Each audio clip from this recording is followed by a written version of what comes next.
한국 아파트는 수직 감옥 아닌가요? 유럽 건축계가 충격에 빠졌습니다. 현대 미니멀리즘 건축의 대가로 불리는 독일 건축가가 한국의 아파트 문화에 빠져 더 이상 유럽으로 돌아오지 않기로 결정했다는 소식입니다. 불과 6개월 전 한국의 아파트를 수직 감옥이라 혹평했던 그가 어떻게 180도 다른 선택을 하게 됐을까요? 한국의 아파트에 매혹된 유럽 최고의 건축가의 이야기 지금 시작합니다. 잠깐만요. 1초면 가능한 좋아요 버튼을 눌러주시면 영상 제작에 큰 힘이 됩니다. 저는 독일 함부르크의 건축 디자인 회사에서 수석 디자이너로 일하고 있는 마커스 슈미트입니다. 34살의 나이에 유럽에서 가장 큰 건축 회사 중 하나의 수석 디자이너가 된 것을 꽤 자랑스러워했었죠. 특히 제가 추구하는 미니멀한 디자인이 유럽 전역에서 인정받았을 때는 정말 기뻤어요. 그러던 어느 날 회사 대표실에서 저를 부르더군요. 마커스, 자네가 맡았으면 하는 새 프로젝트가 있네. 대표는 제 눈치를 살피며 말을 이어갔습니다. 한국의 대형 건설사와 협업하는 건데 저는 그 자리에서 바로 고개를 저었어요. 한국이라니요. 수많은 회색 아파트가 빽빽하게 들어선 도시라고만 알고 있었거든요. 제가 얼마나 한국 아파트를 싫어했는지 아시나요? 2년 전에는 유럽 건축 저널에 수직 감옥, 한국의 아파트 문화라는 신랄한 비평 기사도 썼었답니다. 적어도 자료는 한번 검토해보지. 그러나 대표님이 건넨 태블릿에는 서울의 한 아파트 단지 조감도가 띄워져 있었어요. 억지로 자료를 훑어 제 시선이 갑자기 멈췄죠. 태양광 패널이 설치된 옥상 정원, 전기차 충전소가 가득한 지하 주차장, 단지 내 도서관과 수영장. 이건 제가 알던 한국의 모습이 아니었어요. 호기심이 생겼던 걸까요? 그날 밤 사무실에 늦게까지 남아 한국의 아파트에 대해 찾아보기 시작했습니다. 놀랍게도 제가 쓴 비평 기사의 내용과는 전혀 다른 모습이 제 눈앞에 펼쳐졌어요. AI 기반의 스마트홈 시스템, 완벽한 방음 설계, 첨단 보안 시설, 특히 한강변에 위치한 아파트들의 야경은 정말 인상적이었죠. 다음 날 아침, 대표의 사무실을 노크했어요. 프로젝트 검토해보니 어떤가? 대표가 물었죠. 저는 잠시 망설이다가 대답했습니다. 재검토가 필요할 것 같네요. 제가 한국에 직접 가봐야겠어요. 그렇게 제 인생에서 가장 큰 편견이 허물어지기 시작했어요. 그땐 상상조차 못했죠. 제가 한때 그토록 부정적으로 바라봤던 한국의 아파트를 이렇게 긍정적으로 다시 보게 될 줄은요. 유럽 건축계에서 고집이 세기로 유명했던 제가 말이죠. 돌이켜보면 정말 놀라운 일이에요. 제가 비판했던 한국의 아파트가 사실은 제가 그리던 미래형 주거, 공간의 이상을 이미 실현하고 있었던 거죠. 그 사실을 그땐 전혀 알아채지 못했답니다. 한국 프로젝트를 맡은 후 처음 며칠은 정말 괴로웠어요. 매일 아침 잡지에 실린 제 글을 보며 한숨을 쉬었죠. 수직 감옥이라니. 그런 말을 쓴 제가 창피하더라고요. 사무실에서도 동료들의 시선이 따가웠어요. 마커스가 한국 가서 네모난 상자 같은 집 짓는다네. 누군가 키득거리며 던진 말이 귓가에 맴돌았죠. 평소 같았으면 바로 반박했을 텐데 이상하게 그럴 자신이 없어졌어요. 왜 그랬을까요? 아마도 전날 밤늦게까지 본 서울의 스마트 아파트 자료들 때문이었던 것 같네요. 함부르크의 하펜시티 프로젝트를 자랑스럽게 생각했던 제가 서울의 한 아파트 단지 설계도를 보고 입을 다물지 못했다니까요. 태양광 패널 설치부터 에너지 효율 시스템까지 제가 꿈꾸던 모든 미래 기술이 이미 적용되어 있었어요. 게다가 그건 특별한 시범 단지가 아닌 일반적인 아파트였다는 게 더 충격적이었죠. 이건 좀 다르네. 책상 위에 쌓인 자료들을 보다가 중얼거렸어요. 우리가 최첨단이라고 자랑하던 바이세노프 주택단지의 설계도와 서울의 평범한 아파트 도면을 나란히 놓고 보니 민망할 정도였거든요. 퇴근 시간이 한참 지나도 사무실을 떠나지 못했어요. 유튜브에서 한국 아파트 영상을 보다가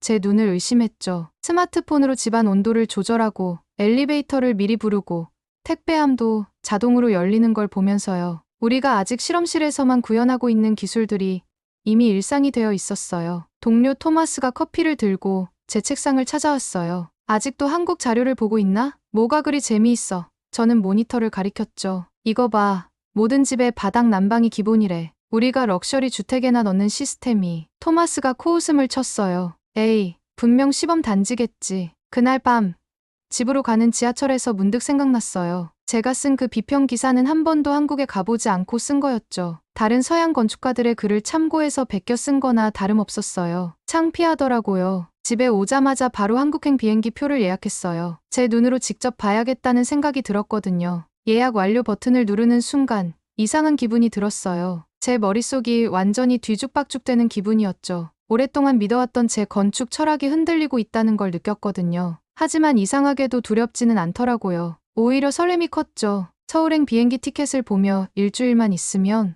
이 모든 것의 진실을 눈으로 직접 확인할 수 있겠구나라고 생각했습니다. 늦은 밤 인천공항에 도착했을 때 제 편견은 이미 조금씩 흔들리고 있었어요. 비행기 창문으로 본 서울의 야경이 너무 인상적이었거든요. 수많은 아파트의 불빛이 마치 별자리처럼 퍼져 있는 모습이 신기했죠. 독일에서 봤던 위성사진과는 전혀 다른 느낌이었어요. 공항철도를 타고 서울로 향하는 동안 창밖으로 보이는 풍경에 계속 시선이 갔어요. 밤인데도 도시가 살아 숨쉬는 것 같았죠. 독일에서는 이 시간이면 대부분의 상점이 문을 닫는데 이곳은 여전히 활기가 넘쳤어요. 서울역에 도착하자마자 놀랐어요. 독일의 기차역은 대부분 오래되고 고풍스러운데 이곳은 마치 미래에서 튀어나온 것 같은 느낌이었거든요. 역사 안에 디지털 안내판, 자동문, 에스컬레이터까지 모든 게 완벽했습니다. 회사에서 마련해준 한남동의 한 아파트에 도착했을 때는 이미 새벽 2시였어요. 피곤했지만 제 눈은 휴대폰 화면에 고정되어 있었죠. 현관문 앞에서 한참을 서 있었거든요. 디지털 도어록 사용법을 몰라서요. 결국 경비실에 도움을 청했는데 경비원분이 친절하게 설명해 주시더라고요. 엘리베이터에 탔는데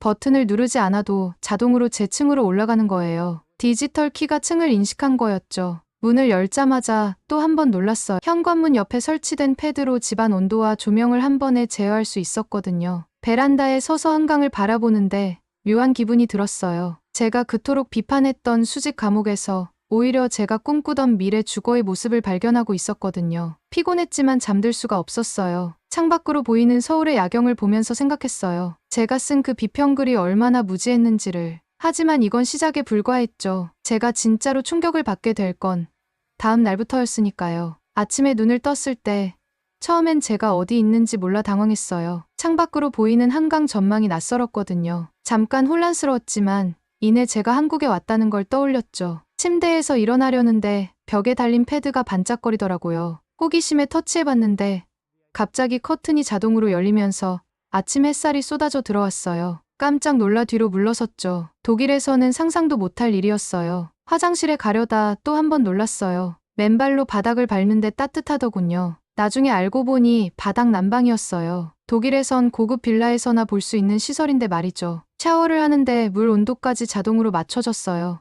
아침 식사를 하려고 주방에 갔어요. 냉장고 문을 여는데 그 안에 붙어있는 작은 스크린이 눈에 들어왔어요. 식재료 관리를 해주는 스마트 냉장고더라고요. 마트 장보기 목록까지 자동으로 만들어주는 걸 보고 웃음이 났어요. 제가 쓴 수직 감옥 비평글이 떠올랐거든요. 아파트를 둘러보는데 계속 새로운 걸 발견했어요. 드레스룸의 스마트 행거, 팬트리의 자동 조명, 음성으로 제어되는 블라인드까지. 독일에서는 각각 따로 설치해야 하는 기능들이 여기선 기본으로 들어있더라고요. 오후에는 단지 내부를 구경했어요. 피트니스 센터에 들어갔는데 베를린의 고급 헬스장과 비교해도 전혀 뒤처지지 않았어요. 도서관도 있고 카페도 있고 마치 작은 도시 같았죠. 가장 인상적이었던 건 주차 시스템이었어요. 차를 빌려서 지하주차장에 들어갔는데 입구에서 차량 번호를 자동으로 인식하더니 내비게이션으로 제 주차 공간까지 안내해주는 거예요. 독일에서 제가 설계했던 신축 빌라보다 훨씬 앞선 기술이었어요. 저녁이 되자 월패드에서 알림이 왔어요. 택배가 도착했다고 하더라고요. 1층에 내려가 보니 무인 택배함이 있었는데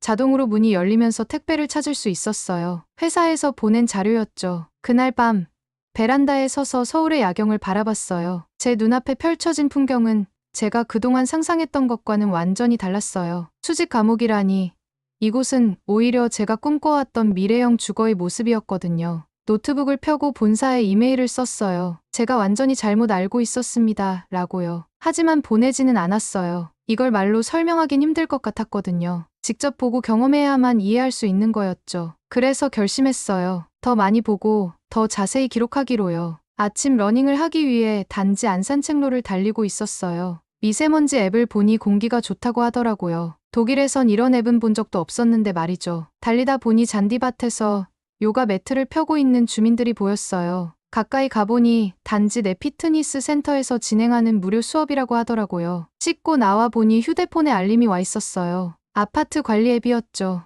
이런 앱이 있다는 것도 신기했지만 더 놀라운 건 외국인인 저한테도 이런 초대가 온다는 거였어요. 아침 식사를 하려고 단지 내 카페에 들렀어요. 커피를 주문하는데 옆자리 아주머니가 여기 와플이 맛있어요 라고 추천해 주시더라고요. 독일이었다면 상상도 못할 일이에요. 이웃과 대화를 나누는 건 꽤 어색한 일이거든요. 카페 창밖으로 조경 관리하는 분들이 보였어요. 작은 연못 주변에 꽃을 심고 계시더라고요. 문득 궁금해져서 관리사무소에 물어봤죠. 알고 보니 이 단지는 매년 봄마다 주민들과 함께 정원 가꾸기 행사를 한다고 해요. 점심때는 더 놀라운 경험을 했어요. 배달 앱으로 음식을 시켰는데 15분 만에 도착한 거예요. 게다가 로비에 있는 스마트 도어록에 코드만 입력하면 배달부가 알아서 음식을 보관해준대요. 이런 게 가능하다니. 오후에는 분리수거장에 갔어요. 처음엔 너무 복잡해 보여서 당황했죠. 플라스틱, 유리, 캔은 기본이고 비닐까지 분리해야 한다고 해서요. 하지만 옆에서 할머니 한 분이 친절하게 알려주셨어요. 이렇게 하는 거예요. 하면서요. 독일도 분리수거로 유명하지만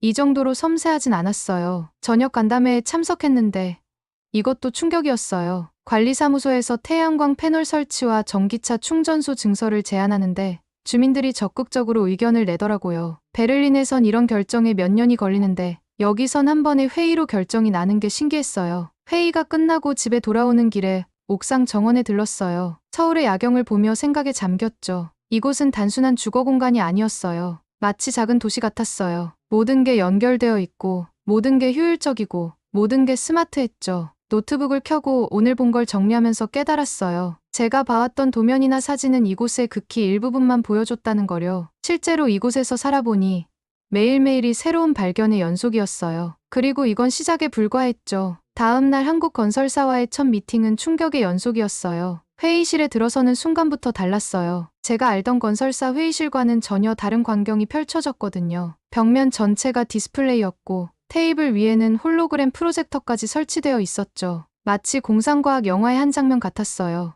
마커스 씨, 환영합니다. 프로젝트 팀장인 김 부장이 반갑게 인사했어요. 그의 옆에는 10명 정도의 디자이너와 엔지니어들이 앉아 있었죠. 모두 태블릿을 들고 있었는데 나중에 알고 보니 실시간으로 3D 모델을 공유하면서 회의를 진행한다고 하더라고요. 첫 발표를 시작하자마자 충격을 받았어요. 제가 본 적 없는 설계 기술이었거든요. 빔 시스템으로 건물의 모든 것을 시뮬레이션하고 있었어요. 에너지 효율부터 일조량, 바람의 흐름까지. 베를린에서는 아직 실험 단계인 기술들이 이미 실용화되어 있었죠. 이건 저희가 준비한 신규 프로젝트입니다. 김 부장이 손짓을 하자 홀로그램이 떠올랐어. 제 눈앞에서 아파트가 층층이 쌓여 올라가는 모습이 입체적으로 보이더군요. 모든 세대가 강변 조망을 확보하면서도 프라이버시를 보장받을 수 있도록 설계했습니다. 순간 할 말을 잃었어요. 제가 쓴 비평 기사가 떠올랐거든요. 획일적인 박스형 설계라고 비판했던 게 얼마나 무지한 발언이었는지 깨달았죠. 그들의 설계는 오히려 제가 꿈꾸던 이상적인 주거 공간에 가까웠어요. 각 세대는 AI 시스템으로 연결되어 있습니다. 젊은 엔지니어가 설명을 이어갔어요. 거주자의 생활 패턴을 학습해서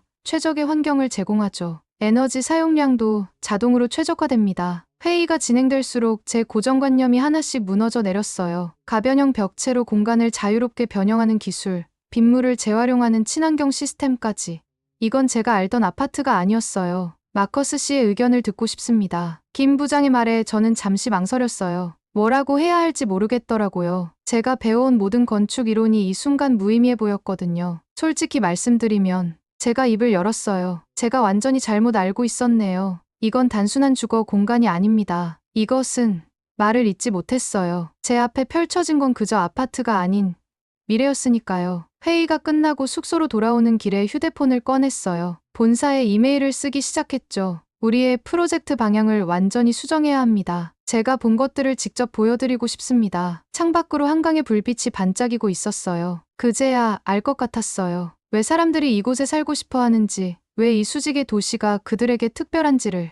이제 저도 그들 중 한 사람이 된 것 같았습니다. 아침부터 독일 본사에서 전화가 오기 시작했습니다. 독일 본사의 반응은 예상보다 차가웠어요. 화상회의 화면 속 대표의 얼굴은 그 어느 때보다 굳어 있었죠. 제가 보낸 보고서를 검토한 뒤였어요. 1시간 동안 영상통화로 제가 경험한 것들을 설명했어요. 스마트홈 시스템부터 에너지 효율화 기술까지. 하지만 대표는 고개를 저었죠. 50년 된 회사의 설계 철학을 바꾸기에는 증거가 부족하다는 거였어요. 그날 밤 연구소에서 밤을 새웠어요. 에너지 효율 데이터, 거주자 만족도 조사, 건물 유지 보수 비용까지 모든 자료를 정리했죠. 독일의 기준으로 검증 가능한 모든 수치를 담았어요. 다음 날 아침, 또다시 화상회의가 이어졌어요. 이번에는 본사 디자인팀 전체가 참석했죠. 제가 준비한 자료들을 하나씩 보여줬어요. 한국 아파트의 에너지 효율이 우리 기준의 2배에 달한다는 사실에 회의실이 술렁였어요. 대표는 여전히 미심쩍어 했지만 수석 엔지니어의 표정이 달라지기 시작했어요. 특히 실시간 에너지 관리 시스템의 데이터를 보여줬을 때는 자리에서 벌떡 일어나더군요. 결국 대표와 디자인팀 전체가 다음 주에 한국을 방문하기로 했어요. 제가 경험한 모든 것을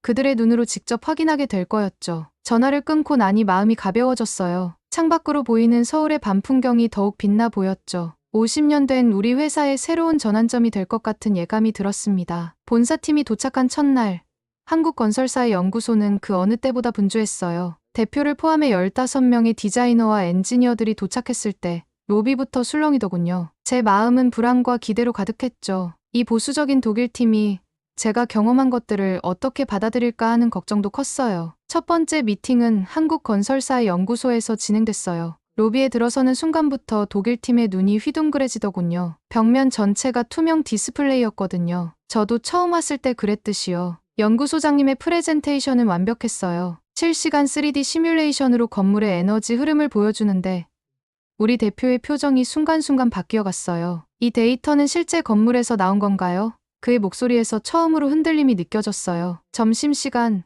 수석 엔지니어가 조용히 다가왔어요. 그의 손에는 아침부터 빼곡하게 메모를 써놓은 노트가 들려 있었죠. 오후에는 실제 아파트 단지를 둘러봤어요. 우리 팀의 반응이 재밌더라고요. 처음에는 모두 조용했는데 스마트홈 시스템을 직접 체험하면서부터 질문이 쏟아지기 시작했죠. 이건 어떻게 구현한 거죠? 유지보수는 어떻게 하나요? 해가 저물 무렵 대표가 저를 따로 불렀어요. 50년 된 우리 회사의 가장 큰 변화가 될 것 같군. 처음 보는 표정이었어요. 하지만 한 가지 조건이 있네. 자네가 이 프로젝트의 책임자가 되어야겠어. 그날 밤 호텔 라운지에서 팀 전체가 모였어요. 평소라면 있을 수 없는 일이죠. 독일에서는 업무 시간이 끝나면 각자의 시간은 철저히 지키거든요. 하지만 그날은 달랐어. 모두가 오늘 본 것들에 대해 이야기하고 싶어 했죠. 토론이 밤늦게까지 이어졌어요. 우리가 어떻게 이 기술들을 도입할 수 있을지, 어떤 과정이 필요할지. 베를린에서는 상상도 못할 광경이었죠. 보수적인 우리 팀이 이렇게 열정적인 모습을 보일 거라고는 생각도 못했어요. 제 옆자리에 앉은 디자이너가 속삭이듯 말했어요. 처음엔 반신반의했는데 이제 알겠어. 우리가 변해야 할 때가 온 거야. 저는 그저 미소를 지었답니다. 이틀째 됐을 때 본사팀의 태도가 완전히 바뀌었어요. 처음에 의심과 불신은 온데간데 없고 오히려 한국의 기술을 더 깊이 이해하고 싶어하는 열정으로 가득했죠. 특히 에너지 효율 시스템 앞에서는 모두가 학생이 된 것 같았어요. 우리의 수석 엔지니어는 매일 밤 연구실에 남아 한국 엔지니어들과 기술 토론을 이어갔고 디자인팀은 한국의 공간 설계 방식을 배우느라 여념이 없었죠. 대표는 매일 저녁 저를 따로 불러 새로운 계획을 논의했어요. 독일 본사의 전면적인 혁신이 필요하다는데 모두가 동의했죠. 50년 동안 지켜온 우리의 디자인 철학을 재해석해야 할 때가 온 거였습니다. 한국 건설사와의 기술 협약도 순조롭게 진행됐어요. 우리의 견고한 설계 기술과 한국의 스마트 시스템이 만나면 새로운 혁신이 가능할 거라는 확신이 들었거든요. 일주일간의 방문 일정이 끝날 무렵 대표가 최종 결정을 내렸어요. 한국의 지사를 설립하고 양국의 기술을 접목한 새로운 프로젝트를 시작하기로 한 거죠. 그리고 그 책임자로 저를 지명했어요. 서류와 씨름하는 일주일이었어요. 한국 지사 설립이 쉬운 일은 아니더군요. 법률 자문부터 시작해서 부동산 계약, 인력 채용까지 독일에서는 상상도 못했던 일들의 연속이었죠. 미팅마다 김 부장의 도움이 컸어요. 그의 조언 덕분에 독일식 접근 방식만 고집했다면 몇 달은 더 걸렸을 일들이 빠르게 진행됐죠. 한국의 빠른 업무 처리 속도에 놀라면서도 그 안에 숨겨진 꼼꼼함도 발견할 수 있었어요. 기술 협력을 위한 협약도 체결했어요. 처음에는 독일 본사가 꽤 까다로웠죠. 모든 기술 이전 항목을 명확히 해야 해. 대표가 강조했던 말이에요. 하지만 한국 측의 유연한 대응에 본사도 조금씩 마음을 열기 시작했어요. 사무실 위치를 고르는 것도 재미있는 경험이었어요. 처음에는 강남의 높은 임대료에 놀랐지만 김 부장의 설명을 듣고 수긍했죠. 여기가 건설사들의 중심지예요. 협업하기에 최적의 위치죠. 인력 채용도 새로운 경험이었어요. 한국의 젊은 건축가들이 보여준 열정과 실력에 감탄했거든요. 특히 빔 기술이나 친환경 건축에 대한 지식은 우리보다 앞서 있었죠. 본사에서 온 직원들도 그들에게 배울 점이 많다며 연신 고개를 끄덕였어요. 한국 지사의 첫 프로젝트는 예상보다 빨리 시작됐어요. 처음에는 서로 다른 업무 방식 때문에 혼란스러운 순간도 있었죠. 독일식의 철저한 계획과 한국의 신속한 실행력이 부딪히는 과정에서 갈등도 있었어요. 하지만 그 과정이 오히려 새로운 시너지를 만들어냈어요. 독일팀의 꼼꼼한 설계 검토와 한국팀의 빠른 피드백이 만나자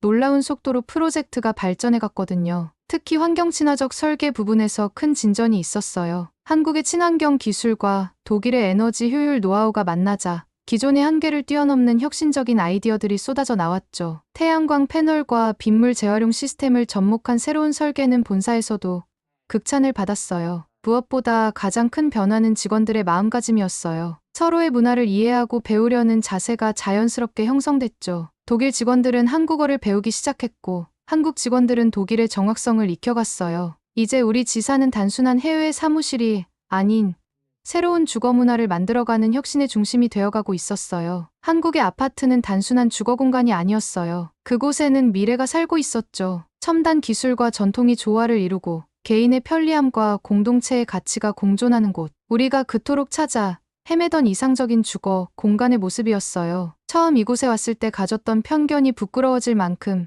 매일 새로운 가치를 발견하고 있었죠. 이제는 제가 오히려 독일 동료들에게 한국의 주거 문화를 자랑하고 있다는 게 신기할 정도였답니다. 독일의 장인정신과 한국의 혁신이 만나 탄생한 새로운 개념의 주거 공간을 본다면 많은 사람들이 놀랄 거라는 생각이 들더라고요. 그리고 그 시작점에 제가 있다는 사실이 자랑스러웠어요. 마지막 출장 보고서를 쓰던 날이었어요. 짐을 정리하면서 문득 처음 이곳에 왔을 때가 떠올랐죠. 그때는 몰랐어. 제 인생이 이렇게 바뀔 거라는 걸. 이제는 독일로 돌아가는 게 오히려 낯설 정도였으니까요. 창밖으로 보이는 서울의 아침 풍경이 새삼 특별하게 다가왔어요. 처음에는 그저 회색 빌딩 숲으로만 보였던 이 도시가 이제는 완전히 다르게 보이더라고요. 각각의 건물들이 마치 살아있는 생명체처럼 느껴졌죠. 마지막으로 동네 카페에 들렀어요. 석 달 동안 매일 아침 들렀던 곳이었죠. 카페 주인이 특별히 아메리카노를 제 취향대로 진하게 내려주셨어요. 그런 따뜻함이 그리울 것 같았답니다. 지하철을 타고 사무실로 향하면서 지난 시간을 돌아봤어요. 처음에는 이해할 수 없었던 것들이 이제는 너무나 자연스러워졌더군요. 빠른 의사결정, 효율적인 시스템, 그리고 무엇보다 사람들 간의 따뜻한 유대관계까지. 새로 꾸민 한국 지사에서의 마지막 날, 직원들과 작별 인사를 나눴어요. 이제 3개월마다 한국과 독일을 오가며 양쪽 프로젝트를 진행하게 될 테니 진정한 의미의 작별은 아니었죠. 책상을 정리하다가 제가 쓴 그 비평 기사를 다시 읽어봤어요. 수직 감옥이라는 표현에 쓴웃음이 나왔죠. 그때의 저는 겉모습만 보고 판단했던 거예요. 이곳에 진짜 가치는 건물 안에 있었는데 말이에요. 공항으로 가는 차 안에서 마지막 이메일을 보냈어요. 베를린 본사의 디자인팀에게였죠. 우리가 배워야 할 것은 단순히 기술이 아닙니다. 공간을 바라보는 새로운 시각, 그리고 그 안에 담긴 인간적인 가치를 이해하는 것이 더 중요합니다. 비행기에 오르면서 마지막으로 서울을 바라봤어요. 이제는 알 것 같았어요. 왜 사람들이 이곳을 사랑하는지, 왜 이곳을 떠나기 싫어하는지. 저도 모르게 웃음이 나왔죠. 수직 감옥이라고 비판했던 제가 이제는 이곳이 그리워질 거라는 걸 알았으니까요. 탑승 게이트를 지나던 그 순간 문득 생각이 들었어요. 제가 한국에서 얻은 것은 단순한 건축 기술이 아니었다는 거요. 사람과 공간, 그리고 미래를 바라보는 완전히 새로운 시각이었죠. 그때의 경험이 없었다면 저는 여전히 과거에 머물러 있었을지도 몰라요. 하지만 한국에서의 시간은 제게 큰 깨달음을 안겨주었고, 이제는 그 경험을 바탕으로 더 나은 주거 공간을 만들어갈 수 있을 것 같아요. 아마 그게 제가 한국에서 받은 가장 값진 선물이 아니었나 생각한답니다. 오늘 사연 어떠셨나요? 한국의 아파트 문화를 수직 감옥이라 비판했던 건축가가 직접 체험하면서 자신의 편견이 완전히 깨지는 과정이 인상적이었는데요. 한국의 스마트홈 기술과 커뮤니티 문화가 세계 최고 수준이라는 것을 다시 한번 확인할 수 있었습니다. 여러분은 우리의 주거 문화에 대해 어떻게 생각하시나요? 평소 당연하게 여기던 것들이 사실은 세계가 부러워하는 혁신이었을지도 모릅니다. 오늘 사연에 대한 여러분의 생각을 댓글로 남겨주세요. 감동뭉클에서는 여러분의 소중한 마음을 모아 사연 주인공들에게 전해드리고 있습니다. 여러분 주변에 감동적이거나 재미있는 실제 사연들을 제보받고 있으니 언제든 저희 공식 메일로 제보해주세요. 오늘 들려드린 사연에 공감하셨다면 구독과 좋아요 눌러주시고 주변 분들과도 공유해주세요. 여러분의 작은 관심과 응원이 더욱 좋은 콘텐츠를 만드는 데 큰 힘이 됩니다. 오늘도 여러분의 하루의 작은 즐거움이라도 되었기를 바라며 지금까지 감동뭉클이었습니다. 끝까지 시청해주셔서 감사합니다. 다음에 더 감동적인 사연으로 찾아뵙겠습니다.